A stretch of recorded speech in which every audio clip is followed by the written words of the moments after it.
Dans cette vidéo, nous allons voir comment pondérer les notes dans Google Classroom. Et pour cela, je vais passer par ma classe de test et je vais me rendre dans les paramètres de la classe. Lorsque vous êtes dans les paramètres, vous avez la rubrique notation. Par défaut, nous avions configuré dans la première formation le total des points et montrer la note globale. Maintenant, ce que nous allons faire, c'est ajouter des catégories.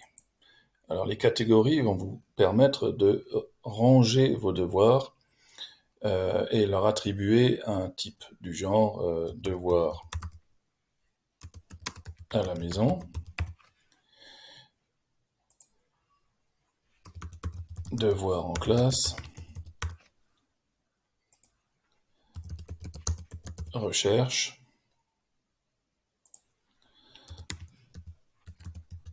interrogation,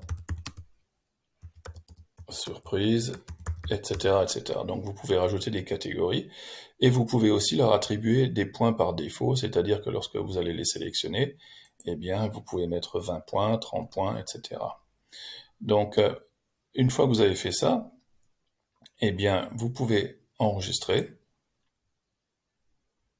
ces paramètres, aller dans Travaux et devoirs, sélectionner un devoir, modifier, et vous voyez que maintenant, dans le menu de droite, vous avez catégorie de notes. Et vous allez pouvoir chercher, alors si je prends par exemple ce devoir, je le mets en devoir en classe, il me donne par défaut 100 points, mais je peux toujours, malgré que j'ai défini 100 points pour ce devoir, modifier le nombre de points. Donc je peux l'enregistrer. Alors, jusqu'à maintenant, donc tous les devoirs dans toutes les catégories ont la même valeur.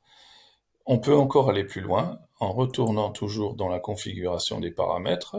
Je reviens à mes notes et cette fois-ci, au lieu de prendre total des points, je vais prendre pondération par catégorie.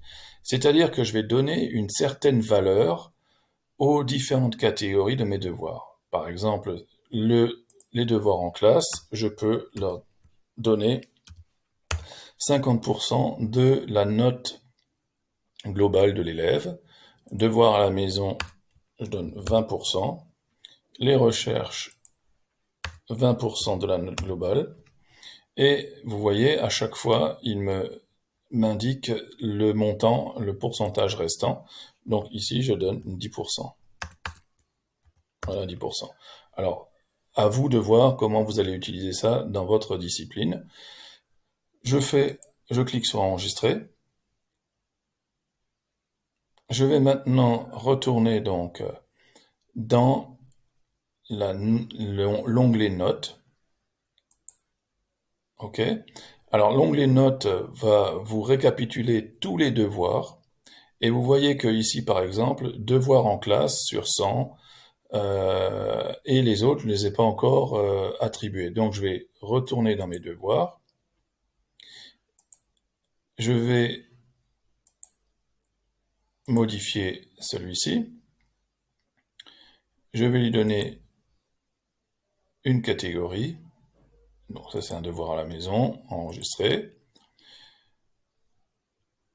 Je vais pauser la vidéo, le temps d'attribuer une catégorie à tous les devoirs, et nous nous retrouvons tout de suite après. Donc voilà, j'ai modifié tous les devoirs en attribuant une catégorie. Donc vous voyez, là j'ai devoirs en classe sur 100. J'ai pour le test et la vidéo mis tous les devoirs sur 100 points, mais vous pouvez modifier comme vous voulez cette notation. Donc là, j'ai un élève qui a 90, 88 sur 100, devoir à la maison, devoir en classe, 60, et si je joue sur devoir en classe, j'ai donc 2 devoirs en classe. Si par exemple, je modifie cette note et je lui mets 10,